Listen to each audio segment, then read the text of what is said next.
Hello and welcome to the Sustain podcast, where we talk about sustaining open source for the long haul. Hi, I'm one of your hosts today at the Devconnect conference sponsored by the Ethereum Foundation. Our presence here, and the other host here today with me is Victor Brown. We are talking to Trent today. He is a member and organizer of Protocol Guild and works on protocol coordination at the Ethereum Foundation. Trent, can you tell us a little bit more about what those two roles entail for you? Sure. So Protocol Guild is a collective endowment. It's a funding mechanism for people that work on the core protocol, which is kind of all the stuff that happens in the background. If you've ever used Ethereum and you're sending a transaction, you're interacting with an application, and that application runs on the base layer, and the core devs are the people who maintain and steward and scale this stuff that you may not be aware of. So they perform a very important role, and it's really important that we provide funding to these individuals. And Protocol Guild today has about 190 members. We fund them by soliciting donations and contributions from throughout the ecosystem, projects that depend on Ethereum, much in the same way that a lot of open source is funded through kind of a patronage model from larger organizations. So we've been working on it for a few years, since 2022, to build the norm of funding these individuals, helping to reduce the level of undercompensation that they have relative to the broader industry. And we just basically advocate for the interests of these individuals because we think it's important that they're sufficiently supported. And this work is closely related to what I do at the Ethereum Foundation, which is also thinking about funding, but also helping to coordinate software releases for network upgrades that usually happen once or twice each year. So you mentioned that these individuals are often undercompensated, you said, and you want to make sure that they are, as well as compensated, I'm assuming and guessing, recognized and supported in all the other ways that isn't compensation. But can you tell us a little bit more about why it is that these individuals are undercompensated? Like, what is the systemic problem within maybe open source more widely that leads to this undervaluing of these? And what are some ways that you can describe their essential involvement in the ecosystem of open source and the work that you do? I'll start with an important caveat, is that I would say most, if not all, of these people are not purely motivated by the funding they receive, right? People come for intrinsic motivations like values alignment or some political ideology, or they think that they can have an impact on Ethereum as a project that will benefit people around the world. So it's not just about funding, right? But at the end of the day, we live in a material world where people have to pay rent and they have to eat, and we have to consider that as part of this basket of things that bring people to the table and help to support them. So with that out of the way, funding is critically important for ensuring we have continuity of the contributor set, right? Ethereum is a complex software ecosystem with many moving parts and many long-term projects that we're trying to pipeline next to each other. And if you don't have consistency or stability with this contributor set, you're much more likely to end up in a case where you have somebody leave to join a different project. Then you have to fill that role, get that person up to speed. It can take 6 to 12 months to build that context. And this is ultimately bad for maintaining this continuity. So funding, specifically with regard to the broader crypto industry, is a challenge because in some ways it's a hot ball of money. There's so much money floating around, and sometimes it's a challenge to get these to the people that are building the shared resources that underlie all of this. So while there is a lot of money, investment, venture capital, it's not the easiest thing to make sure this goes to the people who are maintaining the foundational shared resources. So we do the work of, like I said, advocating for these individuals, pointing out the incredible work that they do. In some ways, it parallels the problems with open source. Like, this is not a new problem or a new challenge. It's been around consistently since open source was ever a thing. It's just happening in a new context. and maybe with even greater financialization around it. So the contrast is even higher. So yeah, we surface what these people do, explain to the broader community why it's important, and then hopefully that turns into funding at the end of the day. Listening to you, yeah, I agree in that open source, depending in which area of open source that you're involved in, often like anything money or money adjacent can seem like any variation of like icky to kind of outright, no, that's not the ethos of open source. It's all about altruistic contribution for the love of it. And I think this really doesn't support the statement that you were saying earlier in the everyone needs to eat, everyone needs to pay rent. And if you love open source in any way, that doesn't mean that you can eat code, right? You can, you can't eat your code. Not yet, at least. Not yet, no. I'm really wondering how the wider open source ecosystem can be brought into some of the methods and processes that you use to really advocate for the people creating and maintaining the critical systems for the wider community of like the Ethereum ecosystem and the Web3 blockchain crypto ecosystem. What can the open source at large community learn from what you're doing? What would you like mass adopted process-wise, or any kind of things that you would like to see happen more widely that you're doing? I mean, at a high level, you could probably lean on many, many years of best practices in terms of charitable contributions. You need to surface the profile of these people, make the case that what they're doing is valuable and should be supported. It's not really rocket science in terms of how you do this. This is largely the same. One thing that's interesting or unique to blockchains and Ethereum specifically is that we have, let's say they have monetization built into them. They have usually some kind of financial aspect that means Ethereum runs on Ether, the cryptocurrency. And so we have these financialized circuits that are baked into the software, which is very different from something like the Linux kernel, which is just, a chunk of software code that then people take and they turn into products. So there are some differences that maybe we can tap into this pre-existing financialization in a way where we can route these flows a little bit easier because there's a tighter relationship between the infrastructure and the products that are being built on top of it, which may be a little bit more challenging when you have a company like Red Hat, which is making its own products and then they have a specific relationship with the users. But I'll actually flip that around and say that Ethereum has a lot to learn from open source communities in the sense of there's many, many decades of learning experience as it relates to how funding is a form of leverage over these projects. And this is a lot of what I work on, is thinking about capture and coercion and control as it relates to funding as a political lever. Maybe we don't have time on this podcast, but there are many, many examples of, let's say, large organizations, multinationals, large tech companies that kind of follow the patronage model of funding, where they'll give you just enough to scrape by and they ultimately end up creating huge profits for themselves. This is a huge discrepancy between the value of the software and the money that they end up actually making from it. And in many cases, you can find examples of these corporate entities who use funding as a tool to control the developers or the software itself, the protocol. There's many, many great examples. And then in the worst case, you find there will be a bug that results from a specific contributor not getting supported over the years, and some issues creep in. I could probably reference 10 different examples over the years if I had them on hand, but it's a very common problem.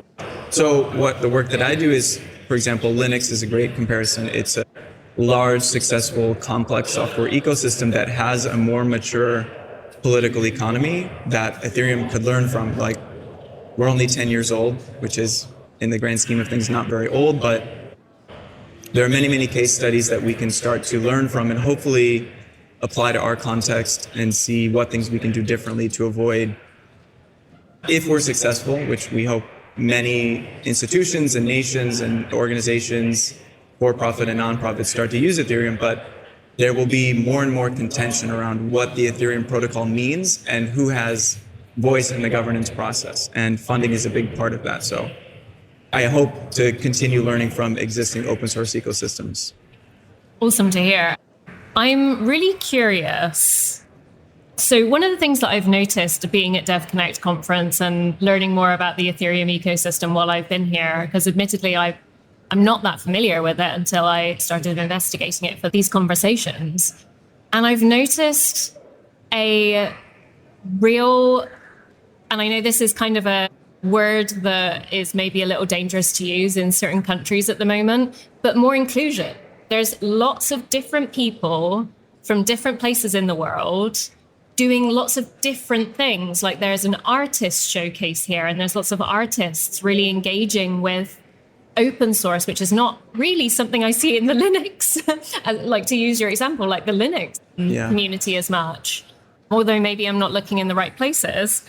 But I'm really interested to know if you've discovered through your advocacy work any specific kind of global locational differences in what people need in order to thrive in open source and in the Ethereum ecosystem, or if there's any, rather than locational differences, whether there's anything that specific kinds of people doing specific kinds of things need advocacy-wise. So is there a difference between what maybe somebody working on the code side of things needs differently to, say, an artist that's working in the space? I'm curious to know if you've learned anything about these differences, or if there are any, or just any open source kind of contributor.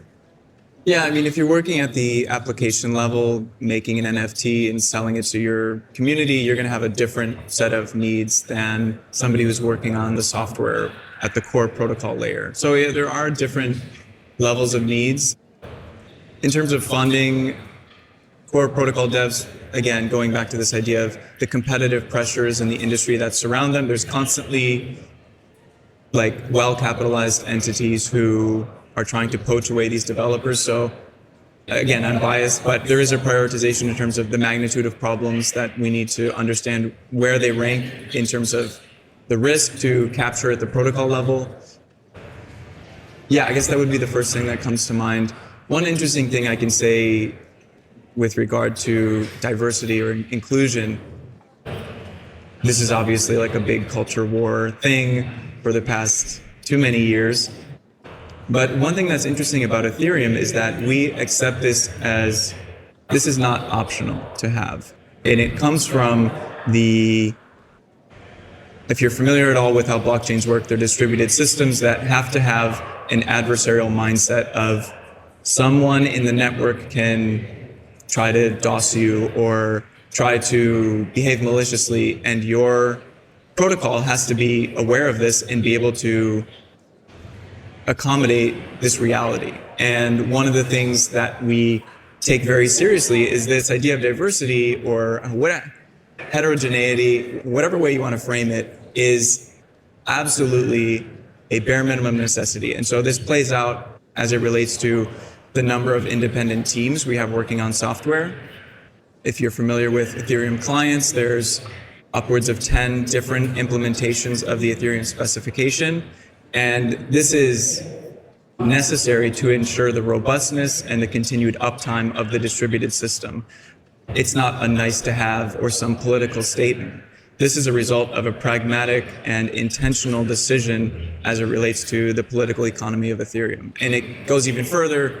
We want people to be from all around the world. We don't want all of the developers to be based in the US, right? That would be an incredible problem for a number of reasons. So it's important that the teams themselves, not just having the individual software projects, but they need to be globally distributed. They need to have some variety in terms of their business models or how they sustain themselves. This is something we take very seriously, but it doesn't emerge from this political consideration, or at least, let's say, it's not this, we're not trying to make a statement, but this is absolutely necessary for how the software is maintained. And I think that might be different from how some others perceive this framework of diversity or variety in the contributor set. Thank you, Trent. I wanted to ask about you work as an intermediary between funders and then projects that need funding. In the Web3 community, one thing that I've noticed is that there's a lot of trust, and communities and projects are kind of close to each other. Yeah. Like, for instance, the Ethereum Foundation, there are so many million projects being built on it. And we have Base, and they're building so many things. And when there's funding, it's kind of like from the source, and then the projects are aware of it. And then even when they kind of share that news with other people. But in the open source space, I don't know, with my experience, funding, smaller projects don't always know when there's money, right? And sometimes they miss out even when they do know, because there are so many things that go into requesting funding from projects. So in your experience, what are those things that you've noticed that aren't maybe very well known, but between projects and funders that you think open source projects can learn from, especially in the web? Yeah. A couple things come to mind here. So first, we're still early. Like I said, we just celebrated the 10-year anniversary, and this is relatively young in terms of where people hope the project will go. So there's still this shared excitement, maybe naivete, that comes from being a younger community. Maybe we will turn into Linux in 30 years and there will be no artists at our events. I hope that's not the case, but so we do have the benefit of youth, quote unquote, the youth of the ecosystem. And this is helpful towards everybody having shared buy-in and excitement about we're doing something that is having real impact on real people. We're not just building for corporate entities or individuals who are just looking to extract, right? There's real benefits. And I think this social and political cohesiveness helps towards that end of people are more likely to collaborate. It's also still relatively small. So you kind of know the people that are working in adjacent areas where, again, open source is many more decades of growth and maturation, and it might just be practically difficult to get everybody on the same page because there's so many individuals. The other thing that came to mind is we have a bit of shared trauma as it relates to regulatory pressures in the US, how the federal government views this technology. I was over the summer in New York attending the trial of somebody who's working on privacy preserving software. Very sobering experience, but a lot of the community has this trauma bonding of like, we're building this thing that's important. There's outside forces that either want to stop it from being built or they want it to be intermediated or captured in some way, whether it's a corporate entity or a nation state or a bank or something. So this is another thing that I think compels us or forces us to have these tight social relationships. The third thing that I think is really a huge learning from me as, you know, I've been working on this Protocol Guild organization for a long time, and the huge unlock, sometimes you can explain the organization as a union or a syndicate, some kind of collective project of these individuals banding together. All of those analogies are wrong in some way, but if they help you understand roughly the direction it's heading in. When you bind together, you had asked about what can the open source community learn from Ethereum in terms of funding and shared motivations. One of the huge eye-opening experiences for me is that when you put a bunch of individuals or even teams and projects or funding organizations together into a larger collective whole, you unlock this legibility, which previously, you know, if I'm going as an individual to a funding organization and say, look, I work as an individual on all these open source projects, and here's the value of my work, they may or may not fund it. When I go as part of an organization of almost 200 developers, the weight of this collective representation, it effectively unlocks orders of magnitude more funding. And I mean, this is collective bargaining in unions.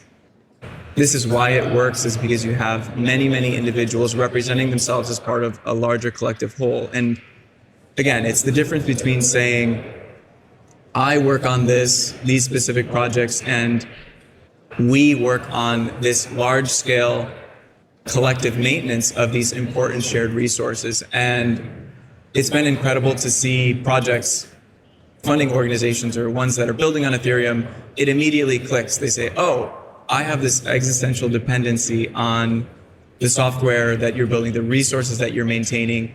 And all of a sudden, it's not individual developers competing against each other, making funding requests. And instead, it's this collective representation, which makes it so much easier to explain what we do, why it's important. So, for example, we have this one funding vehicle called the 1% Pledge. Pledges are very common in the philanthropy, but we've just applied it here. And what we do is solicit projects that haven't launched their token yet, and we ask them to commit to 1% of the supply, being committed to this set of individuals. And building norms is very hard. It takes a very long time to bootstrap them, but it's been incredible to see projects recognize that this is a vehicle that they can just plug directly into, and it goes to this set of people that they know are doing the work. So collective representation has huge impact. I don't know what it would look like in the broader open source ecosystems because, again, Ethereum is still relatively small. The community is somewhat tight-knit, so it's easier to make this case, but that's at least one other thought I would have in that area.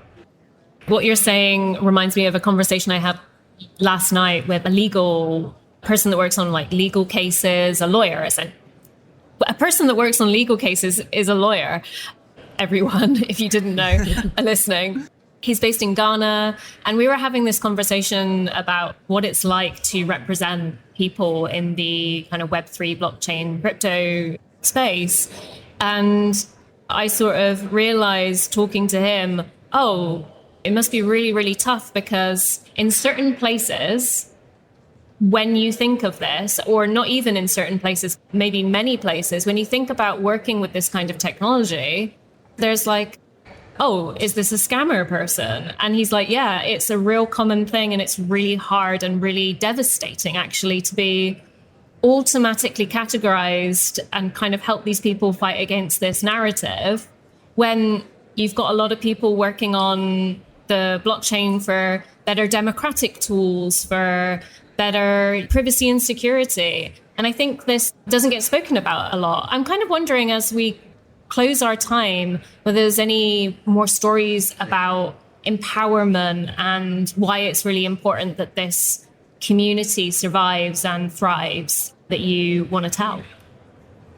Unfortunately, controversy is what surfaces. This is what news organizations will surface. This is what will get clicks. And the reality is that people getting scammed or people making a lot of money or the excess of the industry is what makes it outside of our bubble, which is the unfortunate reality we have to deal with.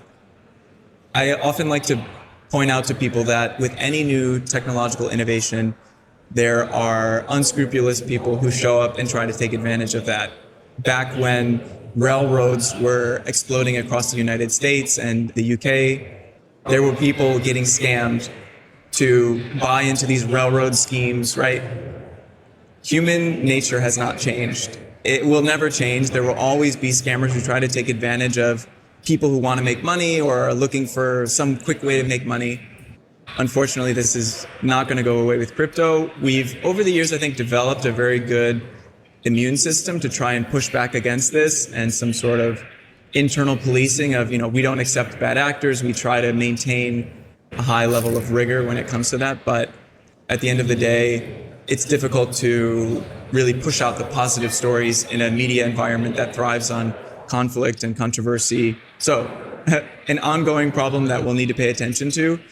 Podcasts like this are a great way to surface the positive sum contributors, people who are building something that matters, people who depend on access to stablecoins as a lifeline. We're here in Argentina, which has had a turbulent history with regards to both broadly political themes and monetary policy. People in Argentina, I was at an event last year in Kenya. You don't really understand how impactful this is until you talk to people in One of the other things I like to point out is in the West, people often say, and I'm coming from the United States, people often, they see it as crypto is this haven for money launderers and scammers, again, because of this media problem. But they also don't even see the benefit of why do I need access to this censorship-resistant way to transmit value and govern value. And it's because our institutions are largely working, whereas in other parts of the world, this is not the case. And so we have a bubble that we live within, depending on the country we're coming from. And it takes a lot of communication to surface these stories that demonstrate the impact of what we're building. I really appreciate you talking about this, because we've not actually had a conversation that touched on this with our other recordings from this event yet. And I do think it's very much that, in the archetypal of this person that was very much like, okay, I'm reading all of this stuff that's very dismissive or outright attacking, but I'm not doing my good citizen of the world due diligence and listening to multiple perspectives and reading more broadly. So on that note, we don't have any more time, sadly, to talk about this, but it's a really interesting point to finish on, and a great call to action, essentially, that if you were listening to this podcast or some of the other podcasts from folks recording here at Devconnect around the Ethereum ecosystem, and you're kind of like mad about it in any way, then take a breath, maybe walk away from your screen just for like a hot second. And then when you come back to your screen, just talk to some other people from other places outside of your bubble and see whether there's stories that you haven't heard yet about how beneficial these technologies can be for lots of different reasons. Yeah, correct. We want to ask if you have any projects you'd like to spotlight in the open source space or in Ethereum. We have this spotlight on podcasts where we call up like a project that you love or you'd like to share with everybody. Yeah, there's one project I'm a big fanboy of. It's called ZK P2P, and they use magical cryptography to do some incredible things. Typically, when you're onboarding from the traditional banking system to any kind of blockchain, you need to go through an exchange, you need to create an account. They have a lot of control over how you onboard into this ecosystem. And again, this project ZK P2P, it uses this magic cryptography to allow you to onboard from many, many different locations, including traditional payment apps like Venmo or Zelle or Cash App. It's a lot more accessible. You can on-ramp and off-ramp in pretty incredible flow. They're still building it. It's still early. So if you go and try it out after this, be prepared for some bugs. But it's a really cool project that leverages what's called TLS Notary under the hood, which is kind of built into modern browsers. I won't get much more into the details, but I love that project. And if anybody is curious about some of the stuff I've talked about with regard to capture and coercion in open source software, one of the case studies I often return to is a book by Benjamin Birkinbine, and he's writing about corporate involvement in the Linux ecosystem, specifically Red Hat. And it's a great case study about capture as it relates to the commons that I would definitely encourage people to look at. Awesome. And lastly, where can people find you on the internet if they want to hear more from you specifically? Sure. The best place is Twitter. I'm still calling it Twitter. I'm putting out what I'm thinking about each week and random thoughts about the ecosystem, the industry. So if some of this is interesting, you can follow me there at Trent_Van Epps. And I guess the link will be in the description. Trent, thank you so much for spending time with us. I really enjoyed this. And thanks, listeners, for listening. Thank you for having me. I really appreciate it.